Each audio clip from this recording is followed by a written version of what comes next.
Hey, thanks for making it to Veterans Info Tap. I'm glad you made it today. I wanted to talk to you about the top 3 things that I consider when looking at VA benefits, specifically VA compensation, and things that you need to make sure that you're aware of from start to finish with regard to that process. So with that, please hit the thumbs up, subscribe, share with a friend, all that good stuff. I truly appreciate it. It really does help to get the information out there when you hit the thumbs up and you let the video run. That is what puts this information into the hands of those that need it. And look, for some of you, I get it. These 3 things might be already embedded in your mind, or maybe this is going to be a refresher, or maybe it's going to be one of those, oh yeah, I never really thought of it that way, and that's something that I need to make sure that I remember. Because look, the bottom line is that every single one of us is a resource for another veteran that we come across, right? You'd be surprised how many people do not or have not filed a claim with the VA. I went to the VA to get an x-ray on my leg, on my knee, and I asked the x-ray tech, hey, you ever served? Yeah, I was in the Navy, blah, blah, however many years, how the conversation goes. And the next thing out of my mouth was, well, you're all squared away with the VA, right? Well, no, I never really, blah, blah, time, haven't, whatever. Turned out this guy had fallen off of some crazy thing and hurt himself. It was documented. I mean, there was all kinds of great examples of Nexus in his statements. And so anyway, long story short is that we're all resources, and having information is always a good thing. So let's jump into the 3 things that I like to remember and think about when it comes to filing a claim with the VA. Now, the number one thing for any of us, whether you are filing your first claim, if you're filing for increases, or you're filing for secondary conditions, the number one thing is intent to file. File the intent to file. You can do that as simply as calling the VA's 800 number, the 1000 number that they have, calling that phone number and telling them, hi, I'm veteran so-and-so, and I would like to put in an intent to file. They can do it over the phone. You can start a claim online, and that will also start it, or you can work with an accredited rep or do it yourself and file the form either through the accredited rep or file it yourself.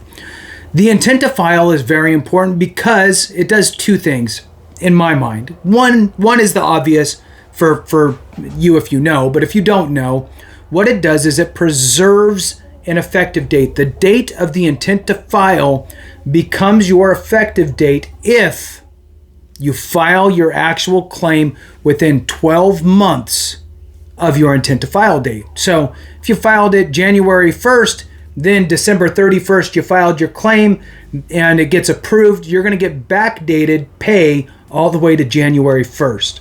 Okay. Now, very, very important. Now, I never suggest waiting to the last second to file your claim. File it a couple weeks early of that, just to allow time for, some sort of weird malfunction. You want to make sure that you have a little bit of extra time, wiggle room, if you will.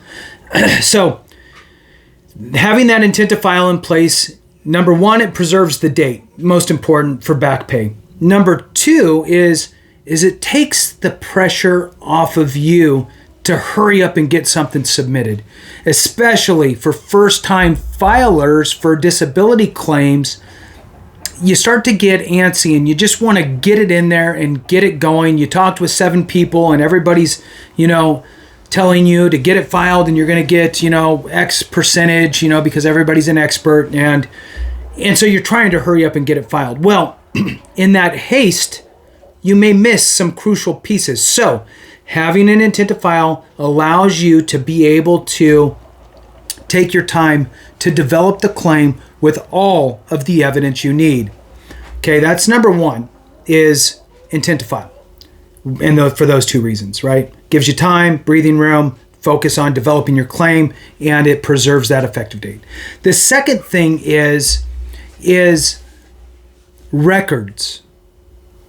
You need to go through your military records, your service treatment records, your military records, anything for any sort of hints, specific conditions that you talked about potentially, or maybe you checked a checkbox. I mean, you never know, right? You need to go through them. You can order those. You can order those with the SF 180, Standard Form 180. I always think about it like, looking backwards, right? So if a circle is 360, 180 is halfway, so you're looking back in time for your records.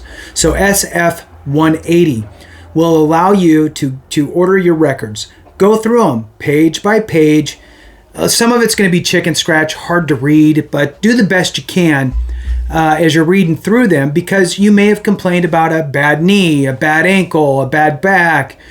You may have done a physical health assessment where you self-attest to certain conditions. There might be 50 questions. Yes, no, not applicable. Have you ever experienced, do you now or have you ever experienced any of these conditions? And you self-attest. Yes, no, not applicable. And you go through. You may have checked yes on a few things. You may have said yes, painful swollen joints. You may have said yes, heartburn. You may have said yes, migraines. You may have said yes to whatever. So if you did have any of those, great. Those are ways that you can have a nexus, which is an important part of getting your claim successfully adjudicated in your favor. In other words, getting service connected. So looking for those types of things, including any mention of strenuous maneuvers that you may have done, competitions. I mean, look, there's all kinds of different things, right? So everybody's situation's different. But if you have any proof that you did anything that could have caused any sort of issues with you, well, that counts as evidence. And the more evidence that you have pointing in favor of you, the more likely you're going to get an approved service connection. Now, the third thing that I like to look at, or that I think is a must do, one of my top 3 things that I always think about, is preserving your effective date. Preserving your effective date. Now, if you have an intent to file in and you have diagnosis for all your conditions and all that stuff, and you're ready to go, but maybe you're working on the Nexus piece and you're trying to, you ordered your files, but you ordered them 2 months ago and you're on month 10 of your intent to file and you haven't received your records yet to try to create that visible picture of a nexus. My suggestion is, in that situation, file your claim if you're getting close to the end. Let's say that you're 11 and a half months in on your intent to file and you do not have your service treatment records to try to pull any Nexus stuff from, but you have all your diagnosis. File what you have. File all the evidence that you have in your favor for all the conditions that you're planning to file for, even if you do not have all of the evidence you need. For example, your Nexus information in this example, right? The reason why is because if you file for those conditions, even if you don't have all the evidence, you're effectively doing all you can to preserve that effective date. So, for example, you've been out for 10 years. 5 years ago, you got diagnosed for X, and now you're filing for it.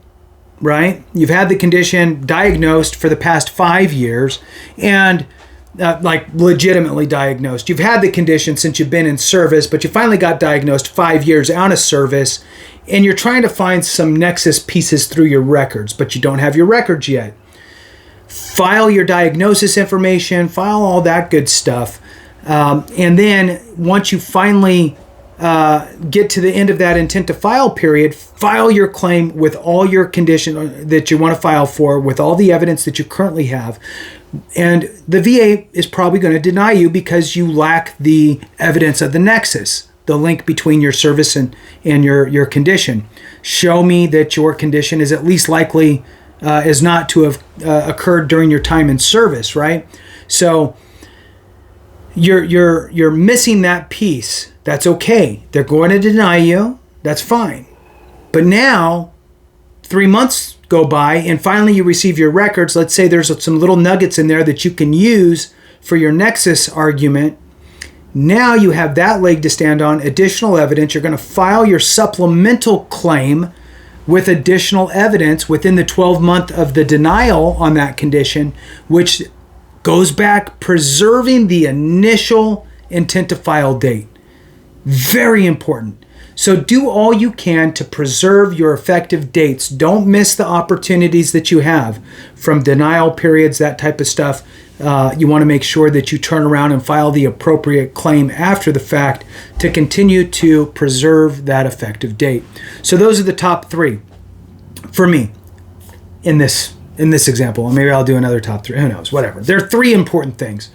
1, intent to file. 2, order your records. 3, preserve your effective date.